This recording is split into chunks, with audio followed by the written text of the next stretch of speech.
This is part 2 of a 3-part series on the evolution of civilizations, where we will be discussing the 7 stages of civilizations. If you would like to learn more about instruments versus institutions, please consider checking out part 1. Otherwise, thank you for watching and enjoy the show.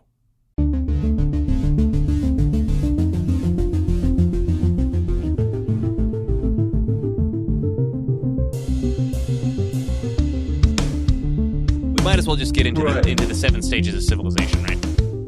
Right, because we just explained different examples of how this instrument of expansion can become institutionalized, but then how we can reform that again. What does that mean in the context of the 7 stages of civilization? Right.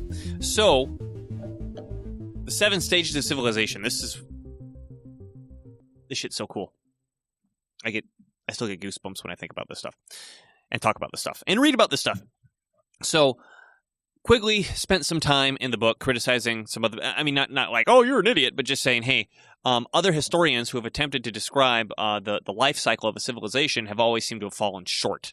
And I think, and again, talking about Quigley, that I have figured out at least a good starting point for describing the life cycle of civilizations that can help us understand where we're at, so we can and understand where we're going, so we can do something about it. So there's 7 stages. 7. Mixture, gestation, expansion, conflict, universal empire, decay, and invasion. Nima, let's go right into it. Mixture. So, yeah. Did you want to take it, or do you want me to? Well, mixture happens when previous civilizations fall apart and disparate groups of people come together and start forming some sort of coherent unit. It doesn't even have to be a civilization yet at that point, because there's no instrument of expansion yet. It's a very turbulent and crazy time. You could say, for example, the collapse of classical civilization, the collapse of the Roman Empire would be an example of where, the different, I don't know what you call them, tribes or protectorates or monarchies of Europe were basically suddenly left alone, left without a ruler.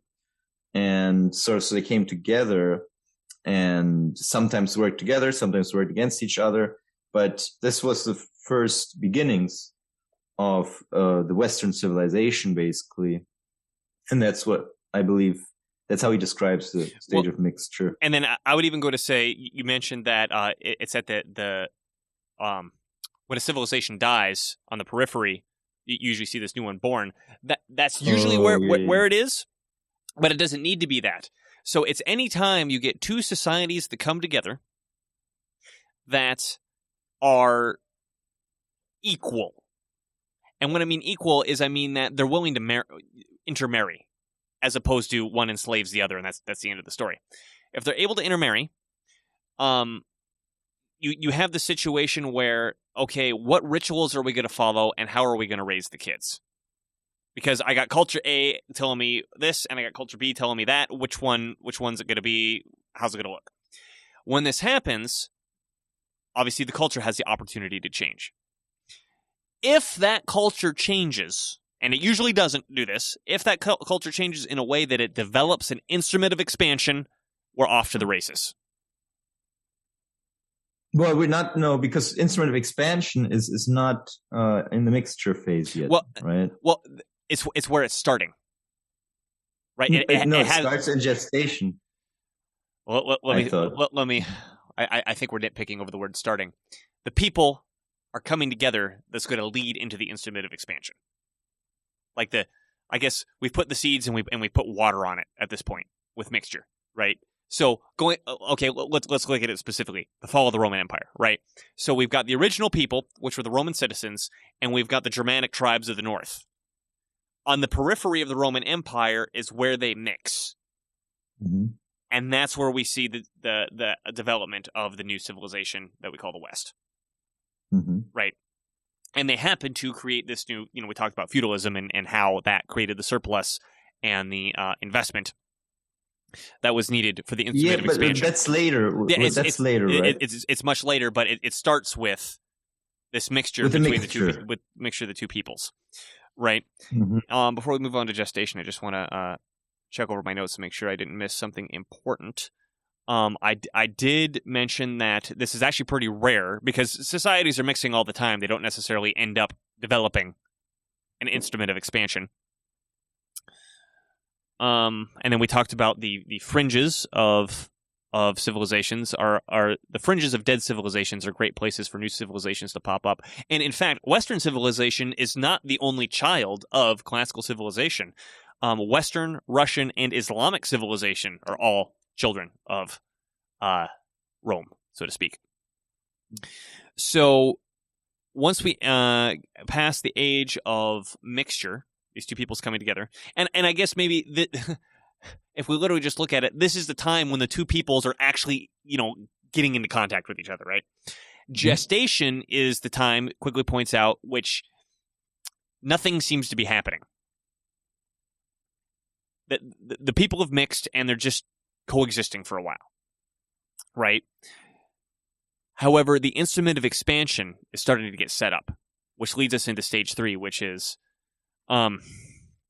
unfortunately, stage 4 is the most exciting one to talk about, which is the age of conflict. But the age of expansion should be the most exciting thing because that's when the cool stuff is happening, and everybody's getting wealthier and getting better off. So the age of expansion is marked once, obviously, this instrument of expansion is up and running. 4 specific things typically happen. 1, increased production of goods and a rise in the standard of living. An increased population, mostly due to a declining death rate. Increased geographic extent. Obviously, we're expanding where we live, mostly from exploration and colonization. And an increase in knowledge. Now, these 4 things work with each other in such a way that enough resources are produced to create leisure time in a small part of the population so they can dedicate to art and exploration and philosophy and religion and writing and all these sort of things that we learned from high school history class, right? Or social studies class for us who went to school in the United States. I don't know what they called it in Germany, but it was pretty lame here. So, well, we had Geschichte, politische Weltkunde, that kind of stuff. Yeah, that sounds a lot better than social studies. So often expansion, this is interesting, is a period of one is often expansion period is one of democracy, scientific advance, revolutionary political change in order to adapt from a static to an expansive mode of life. That totally makes sense. And then as a result of the expansion, the civilization gets divided into 2 pieces. We've got the core and we've got the periphery.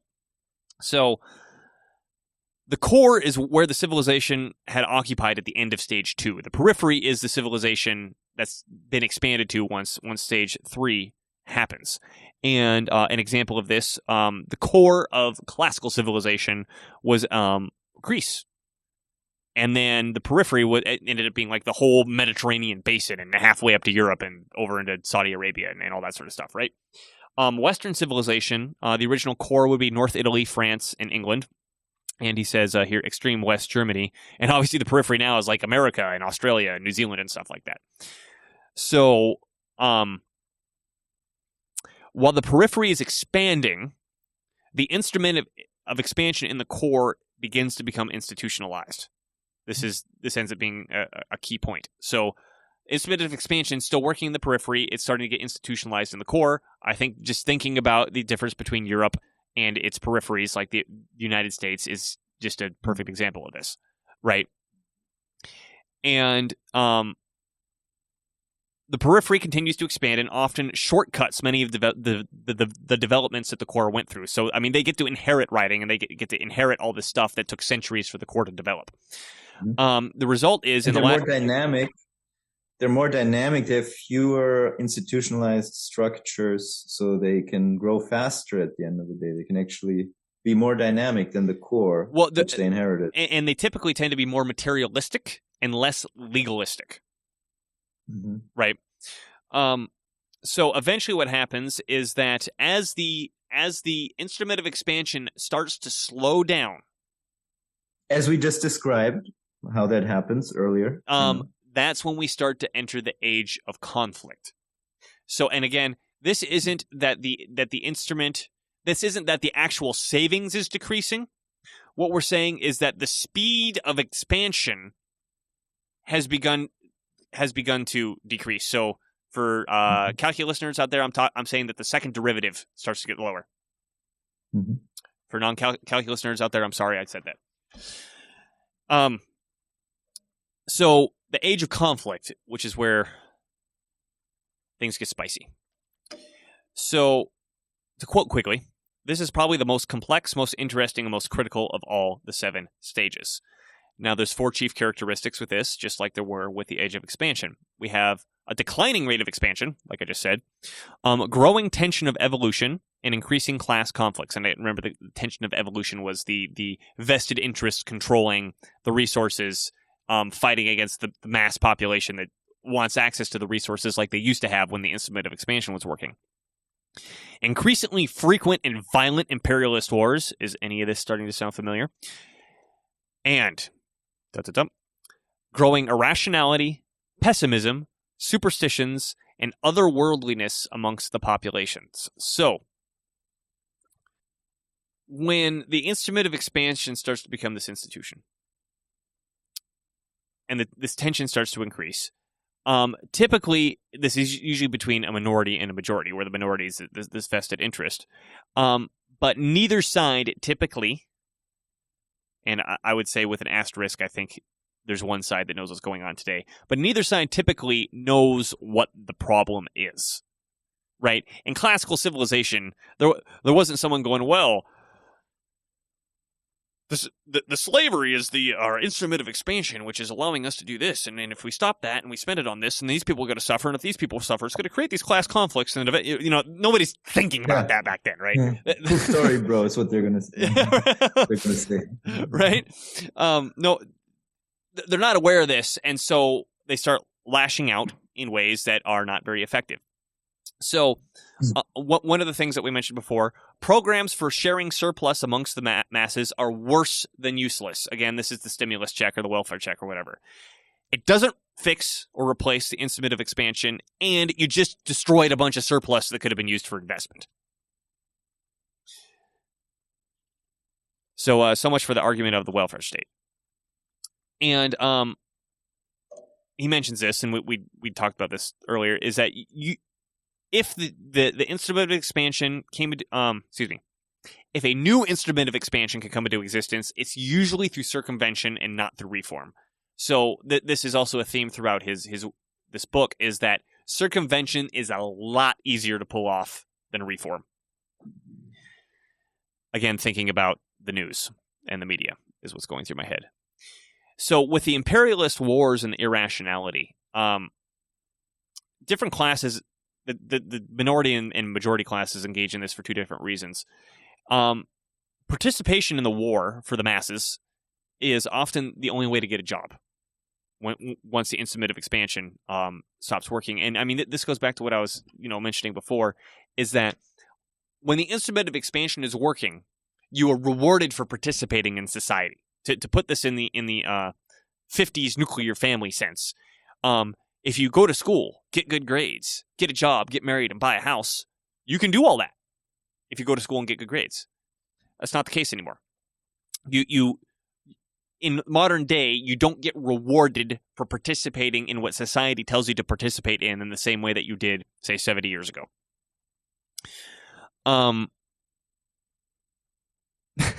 I got this note in here. I wrote this before. That I read an article sometime before I wrote these notes about the military complaining that a recent boost in the economy had resulted in fewer recruits. You think? Yeah, tough. So now the masses then turn to irrationality to compensate for the insecurity of life. And now this is where this should really strike home. What are examples of irrationality? It can come in forms such as narcotics, gambling, obsession with sex, often in the forms of perversion, growing numbers of neurotics and psychotics, and growing obsession with the death and hereafter. Did I just describe the social justice warrior phenomenon or not? Also, it's what E. Michael Jones said in a recent interview, where he said, "Well, for some reason, sodomy and slavery always end up going hand in hand." Oh yeah, and right? I think I mentioned I didn't say it. Oh, I didn't say why. Yeah, usury and sodomy. Yeah. I said I think I know the answer to that, but we don't have time to talk about it during that show. Well, we're talking about it now, right? Right. And of course, this is all stuff that we're seeing, especially like the narcotics. Like, I mean, if you live in a big city, you can't fucking go for a walk without seeing a pile of needles, right? Or a tweaker tent city with mounds of tweakers, man. For everybody who's Dylan lives in Tweaker Central, by the way. You used to live in Tweaker Central. Oh yeah. You lived in Tweaker Central #1. He was in San Francisco. I lived in San Francisco. I have to admit, but happy I'm out. And I'm north of Seattle. Which, side note, in 2016, I'm in the city of Everett, which was Tweaker Central before tweakers were cool. There was a guy here who ran for mayor on a write-in ticket that he owns a car shop or car related something or other. On the edge of town, and he's got a reader board, and on the reader board, because you come into Everett, and it's the first reader board that you see, he wrote, "Welcome to Tweakerville." I've never seen such an abundance of rehab clinics as I have in Everett when I visited you. We're trying to... So the one in this building moved. There was one in this building. Oh, no. And the across the street there's a Suboxone clinic. So Suboxone being like methadone is something that you, it's an opiate that you take to get off of opiates. Come down, yeah. But so that they hand out the drugs across the street, and they were treating you for it over here.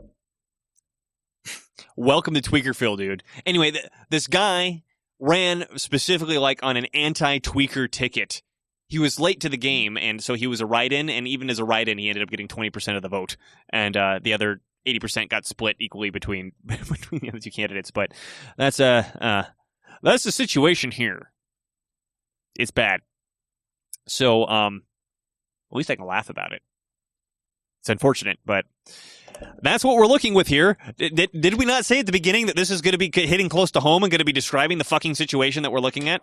So why are these people going to narcotics?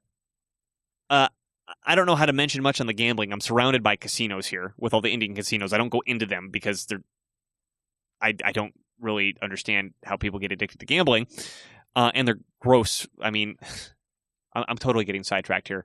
There's nothing but old, ugly people in there wasting their money that should be going to helping their fucking grandkids.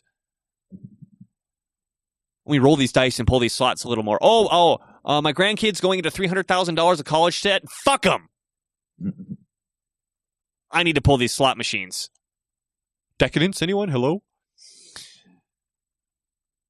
So, why do they turn to narcotics? Why do they turn to gambling? Why do they turn to perversions of sex? And then, I mean, let's talk about perversions of sex, too. I mean, it's not just sodomy. We see this gender haywire gobbledygook of, it's not, it used to be, hey, it's okay if you're gay. That was the first hurdle to come over, right? Now it's glorious if you're gay. It's glorious if you're transsexual. It's glorious if you can remember everybody's constantly changing pronouns. Stunning and brave. It's stunning and brave. It's sassy too.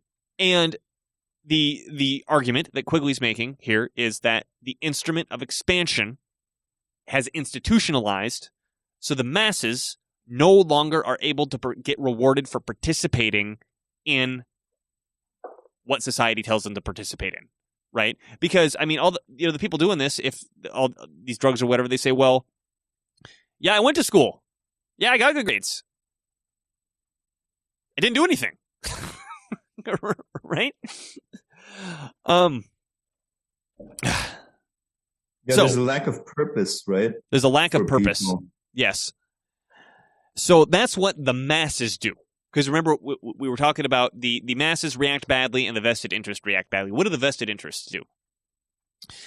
So they create wars and irrationality to serve to divert the masses from themselves being the vested interests, to and the uninvested surplus, right? We got too many people without jobs, send them to war and let them die, right? Oh, distract them with bread and circuses, or heroin and Suboxone, or stimulus checks.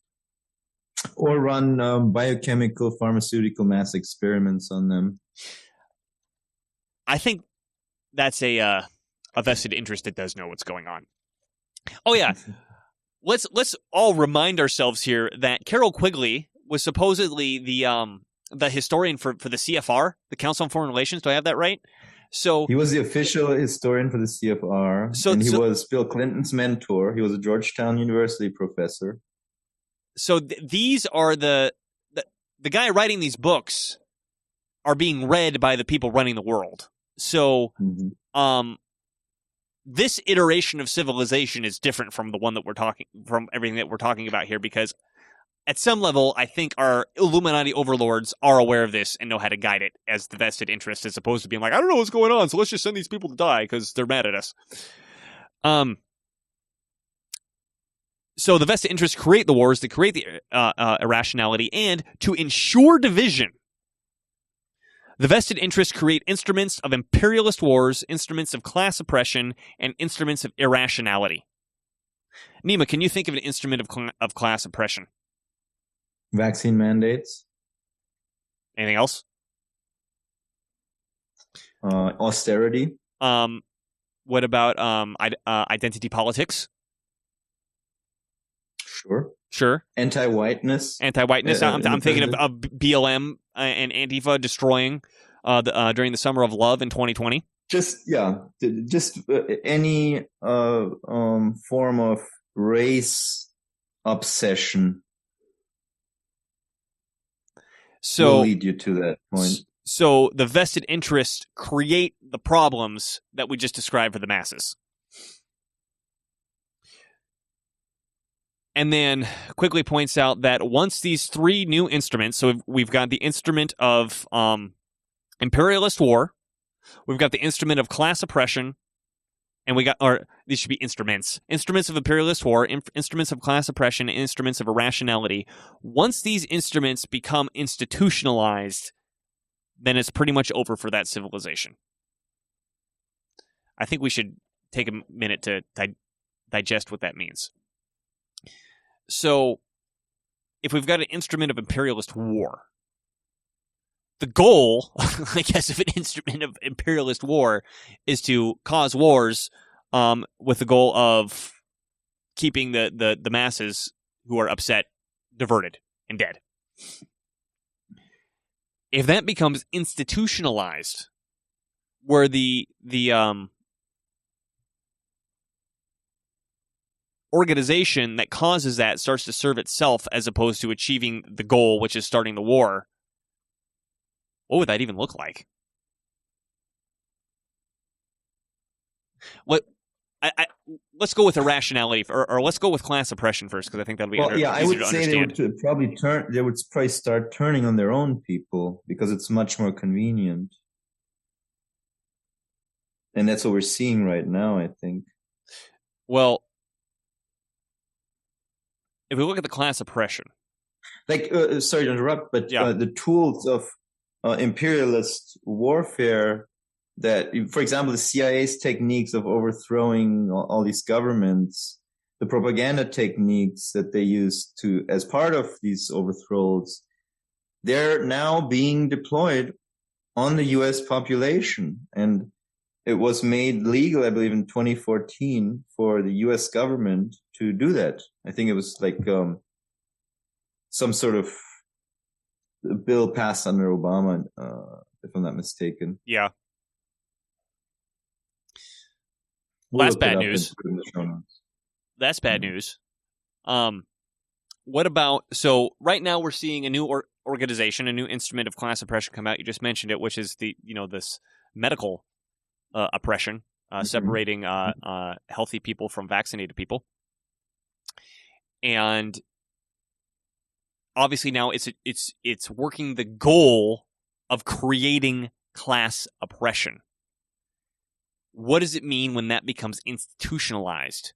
Which means that class oppression is no longer the goal. The goal is to serve the organization that caused it. Mm-hmm. I'm not sure how to visualize that. Well, it doesn't mean that they stop oppressing. It just means that that's no longer the main goal. It's a side goal. The main goal. I mean, what we're seeing right now is that there's a few mega corporations that are having money shoveled their way like you have never seen before for these vaccines. And those are Pfizer, Moderna, and maybe a handful of others like AstraZeneca or Johnson & Johnson. But I sometimes tend to wonder if the goal is to set up these incredibly rich entities with lots and lots of money in their war chest for some next phase in the future. But the method, the technique of getting there is this whole fake COVID crisis and the vaccines that come along with that. Because per shot, I think they make something like $1,000, these companies. So it's in their best interest to have as much of this stuff going on for as long as possible, so that they can build that war chest, and then who knows what they're going to plan next with it. Well, I think you just hit the nail on the head, because here's my next note. The new three institutions eventually get so powerful that they will grab a hold of the instrument of expansion, or the institution of expansion at this point, with the surpluses from the old institution feeding the new. So whatever's being fed by the current institution of expansion, they're going to get a hold of it and feed themselves. And what you just described sounds like the first phases of that. Mm-hmm. Mm-hmm. So now we haven't talked about the remaining stages, by the way. Right. I was ready to move on. Okay. Yeah, that's fine. Although, let's give some. I do want to give some historical examples that I have here. Just when we start getting into the modern situation, it's easy to lose sight of what's going on because you're in the mix of it. So here's a couple examples of the instrument of expansion becoming institutionalized in other civilizations. In Mesopotamian civilization, the Sumerian priests fall behind the secular kings that they had set up to command their armies. Good example. In classical civilization, slave-owning landlords, the original instrument of expansion, were eclipsed by mercenary armies that were formed to carry on imperialist wars. Example number 3. The Nazi Party, originally financed by German monopoly capitalists, took over these capitalists for their own ends. Concise, good examples. So now, as a result... And the other examples of what we just said earlier, for example, investment banks got eclipsed by monopoly capitalists in the United States. Yep. And the cartels became a major institution. So, as a result of all the imperialist wars, the number of political units gets reduced, and what typically happens is one emerges triumphant over the entire civilization.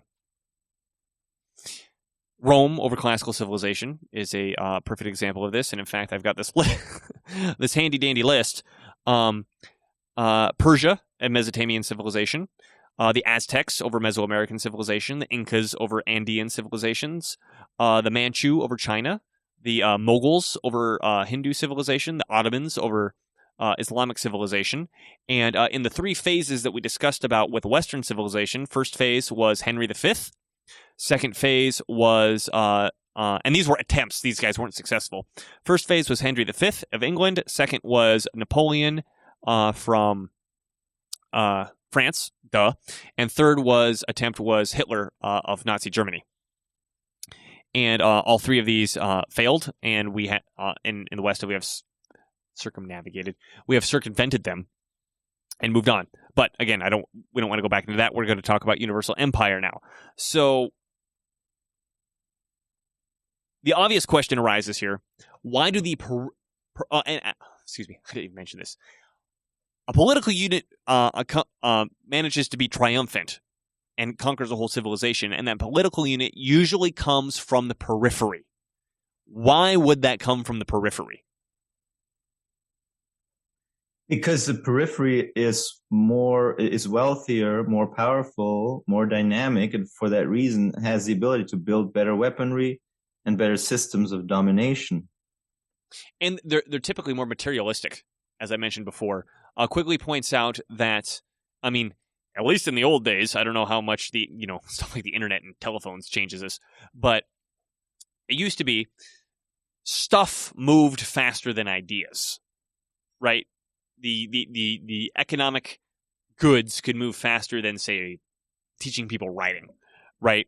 So the people on the periphery, they're simultaneously not bogged down by the increasing legalism and institutionalization within the core, and they have the goods to create the better military. So, and which is another way of saying that the core leaves stage 3 expansion and goes into conflict before the periphery does. Yeah, this is another thing to just point out by the by. These are not distinct phases, right? Right. These are oftentimes very overlaps blurred. in between the two. Well, very blurred, and you also have to look at it from, like, it's not, you have to look at it from a geographical standpoint. It's not like the same things happening over the entire geography all at the same time, right? This is really blurred. And I think it's worth bringing up the example that, or the metaphor that Quigley brings up at the beginning of the book, which is that when he was a kid, when he would walk, I think, to school, there was this place that he would walk by that had a bunch of quartz crystals lying on the ground. And he had read about quartz crystals in his book, and in his book, it showed this very perfectly shaped quartz crystal. And he said, no matter how hard I looked, I could never find this perfectly shaped quartz crystal and all these quartz crystals lying on the ground. They were all either somehow disfigured or growing into each other or something to that effect. And it's not that quartz crystals don't grow the way that they explained in the book. It's just that they don't always do it so perfectly, right? And that, for example, you can have a quartz crystal that's kind of a ball where you got the crystal sticking out, where you could say, well, okay, I'm not entirely sure where this one stops and that one begins, but there's definitely two distinct crystal, shapes coming out of this ball of quartz crystal. So in the same way, and anything that we're talking about here, and this is why we talked about like gradients at the beginning of abstraction when we had the sixfold division of culture, is that this is all in the gradient, and this is all saying, okay, I see distinct things that get muddied at some point. Right? So if you got a specific example of like, oh, no, but, this happened in Rome while this was happening over in France, and that disproves the point. It's like, no, we know things happen at different speeds, and they're not happening. And also, for example, one very pertinent example I would think of is we have the U.S. with their troops and their military bases all over the world that clearly looks like a symptom of universal empire, but it doesn't mean we're in the universal empire phase yet necessarily. It's just that during the conflict phase, the basis is established for a potential universal empire down the road. It doesn't have to happen. Right. Also, Quigley points out that there are some examples of civilizations that had a universal empire from the beginning. Russian, Egyptian, and Minoan are civilizations that were always ruled by a single political unit, and he points out that these civilizations tend to be more socialistic. And I think by that he means that the central political unit controls the resources and hands them out as they deem. It means that the instrument of expansion is the state, to be specific. Because I've read that in Quigley, and he said that specifically. Okay, that's what he means by socialistic. I think you've read he said that in Tragedy and Hope. I don't think so. Oh, okay. I don't think so. I think it would have been Evolution of Civilizations. Okay. Also, if you haven't read any Quigley yet, and you're thinking about reading Tragedy and Hope, read this one first, because Tragedy and Hope will make a lot more sense if you read this one first. Because this one gives you the general concepts, and then Tragedy and Hope, he just applies them all, but he doesn't necessarily give you the whole picture. Yeah, he doesn't tell you exactly what he's doing. Yeah. So, the first thing that happens when you get Universal Empire is a golden age. Oh, what's that? What's that?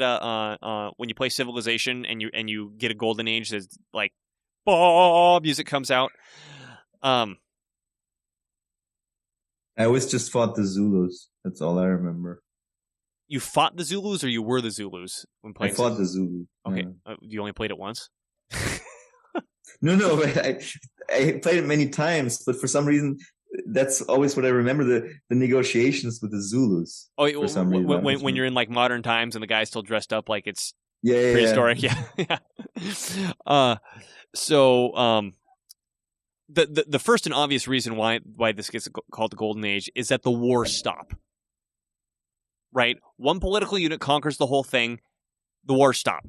You get a standard money, you get standard units of measure, and I think not that the Mongols were a universal empire, because they didn't last very long, but the Mongols do provide a interesting example of this, which is that even though they killed like 90% of everybody, the people that were still alive did enjoy relatively stable law, and they could travel very easily, and you could trade within a much greater empire because there wasn't warring political units that would stop you, right?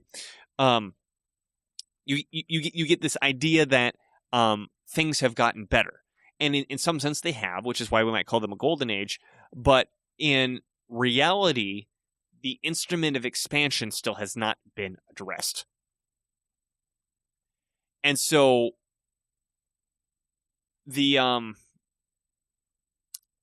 still experiencing decreasing rate of expansion, growing class conflicts, declining democracy, dying science, decreasing inventiveness, and growing irrationality.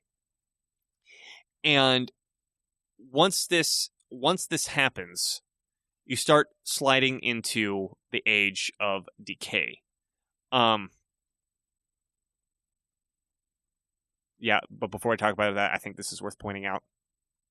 This is where the vested interests start building things like pyramids and hanging gardens and coliseums. Is just like totally over-the-top expenditures of surplus that benefit nobody. Which are, ironically, the things that we look back and go, look how great this civilization was! They built these pyramids that do nothing! Oh wow. You're gonna get a lot of complaints now. Good. Over that one. Good. Tell me what the pyramids do. So the age of decay is... They align with the zodiac signs. Well, that's cool, and the pyramids are cool, but what do they do? I'm not saying it's not cool. Just saying it doesn't do anything. So, well, I could pull up several videos claiming to tell us what the pyramids are doing, including communicating with alien creatures and things like that, but who knows? Well, are the alien creatures helping us reform the instrument of expansion? Because if not, they're not fucking helping. Yeah, hopefully soon. So, the Age of Decay. This is a period of acute economic depression, declining standard of living, civil wars between vested interests.